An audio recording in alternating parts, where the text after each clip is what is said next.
সকাল সকাল খেজুরের রস খেতে যেয়ে নতুন একটা বান্ধবী পটায় ফেললাম। আর আমরা যেখানে রস খাইতে গেছিলাম সেখানকার কাউকে আমরা চিনি না, কেউ আমাদেরকে চিনে না। নতুন একটা জায়গার নতুন কিছু অভিজ্ঞতা আর নতুন নতুন এক্সপিরিয়েন্স সবকিছু নিয়েই থাকছে আজকের ভিডিও। আর আপনাদেরকে আজকে নতুন একটা জিনিস দেখাবো যে একটা গ্রামে আসলে কতগুলো পুকুর থাকতে পারে। সব মিলে থাকছে আজকের ভিডিও, আশা করি আপনাদের ভালো লাগবে। তো চলেন ভিডিও শুরু করা যাক। আসসালামু আলাইকুম, আমি অর্ক। সকাল সকাল এভাবে বাইক ঠেলতে ঠেলতে দিনটা শুরু হলো। আমার বাইকের মাঝে মাঝে মাথা সমস্যা হয় যখন স্টার্ট নেয় না। যাই হোক, অনেক কষ্ট করার পরে স্টার্ট দিতে পেরেছিলাম, কিন্তু স্টার্ট দিতে দিতে একটু বেলাই হয়ে গেছে। উঠেছিলাম 6টায়, রওনা দিতে দিতে 7টা বেজে গেল। বাট প্যারা নাই, আমাদের গন্তব্য কিছু কিলোমিটার দূরে, বানেশ্বর যাব। কিন্তু যাওয়ার পথে বা ওখানে যে এত টুইস্ট থাকবে আমাদের জন্য, এটা আমাদের কল্পনাতেও ছিল না। তো পিছে ক্যামেরাম্যান আছে প্রতিদিনের মতো, ওকে নিয়েই যাচ্ছি, কারণ আমি একা মানুষ, কাকে নিয়ে যাবো। আর যাই হোক, আর ভোরবেলা আর সন্ধ্যাবেলার তফাৎটা দেখেন। সন্ধ্যাবেলা এগলে রোডে পা ফেলার জায়গা থাকে না, এত ভিড় থাকে। আর সকালবেলা একদম ফাঁকা ফাঁকা, কেউ হাঁটারও নাই। আমরা এরকম ফাঁকা ফাঁকাতেই যাচ্ছিলাম, খুবই ভালো লাগছিল। আর খুবই কুয়াশা ছিল, যে কারণে দেখতে খুবই সুন্দর লাগছিল আমাদের শহরটা। আর যখনই শহরটা পার হলাম আর মেন রোডে উঠলাম, তখন তো আরো কুয়াশা, মানে কিছু দেখা যাচ্ছে না। সামনে জাস্ট একটু দেখা যাচ্ছে, বাট সাইডে অনেক বেশি কুয়াশা ছিল। খুবই ভালোও লাগছিল, আবার ঠান্ডাও লাগছিল। বাট অনেক বেশি জামা কাপড় পরেছিলাম, যে কারণে ফিল করছিলাম না খুব একটা ঠান্ডা। তারপরে মেলা কষ্টে কাঁপতে কাঁপতে চলে আসলাম বানেশ্বর। কিন্তু বানেশ্বর এসে আবার নতুন টুইস্ট, মানে যার গাছের রস খাইতে এসেছি সেই কল ধরছে না, ফোন এখন বন্ধ দিয়ে আমরা পড়ে গেলাম বিপদে। এত সকাল সকাল কষ্ট করে এসেছি, এসে যদি দেখি ফোন বন্ধ, তাহলে কেমনটা লাগে আপনারাই বুঝেন। ফোন দিয়ে দিয়ে তো আর ধরেই না। এইদিকে সূর্য উঠতে লেগেছে, একটু পরে রস নষ্ট হয়ে যাবে। রস নষ্ট হয়ে জানেনি তো কি হয়ে যাবে, সেটা না বলি। আসলে সব সময় আমাদের প্ল্যান মোতাবেক সবকিছু হয় না। বাট আমি এখানে ভাবলাম যে হুদাই ওনাকে কল দিয়ে সময় নষ্ট না করে প্ল্যান বি ভাবি। তারপরে শুরু করলাম জিজ্ঞাসাবাদ করা। জিজ্ঞেস করছিলাম যে এখানে কাছে কোথাও ভালো রস কোথায় পাওয়া যাবে। দেন বললো যে এই দিক দিয়ে চলে যান, তারপর ওদিকে পেয়ে যাবেন। তারপর আমরা ওদিকে ঢুকে গেলাম, এখন দেখা যাক পাই কিনা।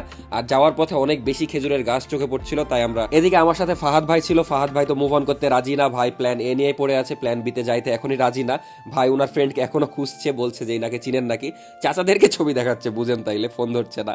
যাই হোক, তারপর আমি এই ভাইয়াকে বললাম যে ভাই রস টস পাওয়া যাবে। ভাই বললো আমি নিজেই বিক্রি করি, চলো কত রস খাবা দিয়ে দিচ্ছি তোমাদেরকে। তারপর নিয়ে গেল আমাদেরকে একটা চিপাতে, দিয়ে গাছ থেকে রস টস নামালো। রসের হাড়ি নামানোর পরেও দেখছেন কিভাবে টপ টপ করে রস পড়ছে। যাই হোক, দেখতে ভালোই লাগে। তারপরে আরেকটা গাছে উঠলো, এই গাছটা বিশাল ছিল। আমি খালি ভাবছি ভাই এত উঁচা গাছে এত ইজিলি কিভাবে উঠে যাচ্ছে। আমার তো কোটি টাকা দিলেও আমি জীবনে উঠতে পারবো না। আসলে সবকিছুই অভ্যাস, ওনাদের রেগুলার উঠার অভ্যাস আছে, যে কারণে ইজিলি পারে।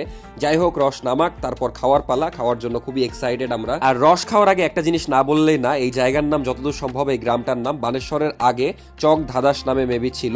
এই জায়গার মানুষ ভাই অমায়িক, আমাদেরকে চিনে না জানে না, বাট নিয়ে এসে মানে বাড়ির সামনে এসে রস নামিয়ে এভাবে খাওয়াচ্ছে। তারপরে গ্রামটা ঘুরিয়ে দেখালো, মানে অন্যরকম ছিল ভাই। ওনাদের ব্যবহার এত ভালো ছিল।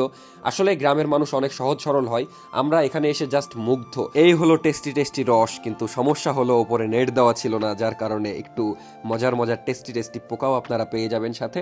কিন্তু সমস্যা নাই, এগুলো ছেঁকে ফেলবে, কিন্তু ওই তো থাকে না, একটা টেস্ট তো থেকে যাবে। এই দেখেন কত সুন্দর করে ছাকছে, আর উপরে পোকাগুলা থেকে যাচ্ছে। পোকাগুলো আপনারা খায়েন, রসটা না হলে আমি খাই। আসলে রস খুব একটা হাইজেনিক জিনিস না, কিন্তু শীতের দিনে যদি একবার এভাবে সকাল সকাল এসে রস না খাই, তাহলে মনে হয় যে জীবনটাই বৃথা। আসলে কিছু না, এগুলা বাঙালির কুরকুরি বেশি। যাই হোক, সবাই যেহেতু খাই, আমরাও খাই, একটা না হলে ভিডিও বানালাম। তারপরে দেখেন গ্লাসে কত সুন্দর করে আমাদের সবাইকে রস ঢেলে দিল। আমরা এটা সুন্দর করে মুড়ি দিয়ে খাবো। আর এই রসগুলা ভাই এত টেস্টি ছিল আর এত মিষ্টি। কারণ কি, অন্য জায়গায় দেখা যাচ্ছে পানি টানি মিক্স করে, এখানে কোনো কিছু মিক্স করেনি, একদম ফ্রেশ রস, যে কারণে খুবই টেস্টি ছিল। একদম জান প্রাণ সব ঠান্ডা হয়ে গেছে, পরে কি হবে জানি না। আর মুড়ি দিয়ে খাইতে আরো বেশি জোস লাগছিল। এখন আমরা রস খাওয়া শেষ করে গ্রামটা একটু ঘুরবো, কারণ আমি খেয়াল করেছি গ্রামটা অনেক বেশি সুন্দর। ভাই আজকে এটা দিয়ে 15 গ্লাস। রাতের বেলা খোঁজ নেওয়া মায়া থাকবেই না দুনিয়ার।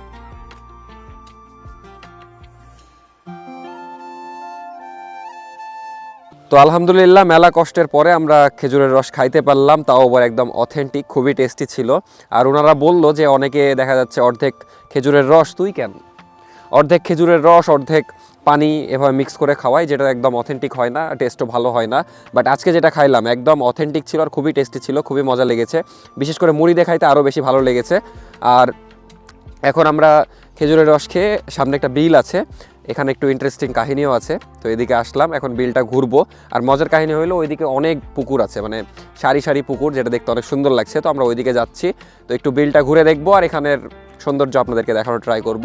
তো বেশি কথা না বলে আমরা একটু ঘুরি। এখানে অনেক প্রাকৃতিক দৃশ্য দেখতে পাচ্ছি, যেগুলো সাধারণত আমরা শহরে দেখতে পাই না। তো সবকিছু আপনাদেরকে দেখানোর চেষ্টা করব। যাই এখন বিলটা একটু ঘুরি। আর এই দুইটা পিচ্চি আমাদেরকে গাইড করছিল যে কোন দিকে আসলে কি আছে। আমরা তো যেহেতু চিনি না এই গ্রামের কিছু, তারপরে ওদের পিছে পিছে আমরা যাচ্ছিলাম আর গ্রামটা ঘুরে দেখছিলাম। খুবই ভালো লাগছিল, বিশেষ করে সবাই কৃষিকাজ করছিল, এই জিনিসগুলো ভালো লাগছিল।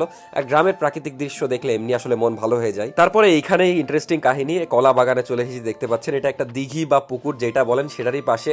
বাট আমি অবাক হয়ে গেলাম ড্রোন উড়ানোর পরে যে এইখানে এত পুকুর কেন ভাই, মানে একটার পর একটা শেষই হচ্ছে না ভাই, গুণে শেষ করা যাবে না। মানে আমি একটা শুনেছিলাম যে নওগাঁর এক জায়গায় 365টা পুকুর থাকে, আমার ফিল হচ্ছিল যে এই জায়গায় ওইটা নাকি, বাট এটা তো না। কিন্তু আমি অবাক হয়ে গেলাম যে এখানে কত পুকুর, যেদিকে তাকাবেন সেই দিকেই পুকুর। মানে আমি যতদূর পাঠিয়েছিলাম ড্রোন ওই পর্যন্ত তো পুকুর ছিল, তারপরে আরও ছিল। যাই হোক, দেখে খুবই ভালো লাগলো, বিশেষ করে ওপরে থেকে দেখতে আরো বেশি সুন্দর লাগছিল। আর নিচ থেকে তো আমরা কিছু বুঝছিলাম না। বান্ধবী কি ভালো আছো? বান্ধবী পান মারাছি পাদ মেরেছো? আমার বান্ধবী খালি পাদ মারে, মানে বান্ধবীর স্বভাব খারাপ। এখনই পাদ মারলা বান্ধবী? তারপরে এখানে কিছুক্ষণ সময় টময় কাটালাম, তারপর চলে গেলাম সারদা যেয়ে কিছুক্ষণ মনোরম পরিবেশে বসেছিলাম। ওখানকার পরিবেশ আমার খুবই ভালো লাগে, যদিও এর আগে যাওয়া হয়নি। তো সব মিলিয়ে এই ছিল আজকের ভিডিও। কেমন লেগেছে অবশ্যই জানাবেন। দেখা হচ্ছে পরবর্তী ভিডিওতে, ততক্ষণ সবাই ভালো থাকবেন, সুস্থ থাকবেন। আল্লাহ হাফেজ, আসসালামু আলাইকুম।